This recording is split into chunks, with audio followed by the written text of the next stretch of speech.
So joining us now for more is one of the first people to ever blow the whistle on what she says is absolutely happening, and that our own government has been involved for decades, spraying chemicals into the air with no regard for the people those chemicals could be hurting. I want to welcome in former U.S. Air Force environmental specialist and geoengineering whistleblower, Kristen Megan. So you've been talking about this issue for years now. Can you take us through what you say is absolutely happening?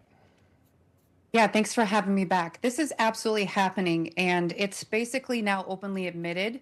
What I discovered around starting in 2007, I was working in bioenvironmental engineering in the Air Force. And like I had mentioned previously, I tried to debunk this. And in the attempt to debunk it, I realized as somebody who was approving forms called Air Force Form 3952s, I had to reject these toxicants on formerly known as an MSDS, now an SDS, because they're the very same toxicants we were trying to engineer out of the workplace. So why would we be procuring more? So lots of soil sampling, air sampling. Once I got threatened, I knew I'd found something. What are these crops doing to people? Or, I'm sorry, these chemicals doing to people? Well, a lot of them are heavy alkaline metals and salts. And what they do, again, is that synergistic toxicity. You're breathing it in, you have the dermal absorption and an inhalation.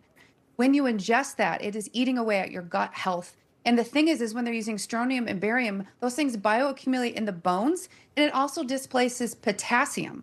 And if anyone's ever had low potassium, you know that causes a massive issue with your nerves and your heart, and it can mimic a heart attack. So we're getting massively bombarded because, again, different routes of exposure, and depending on where you live, you can be more exposed already because you have background elements in your drinking water. Jeez, it's so scary.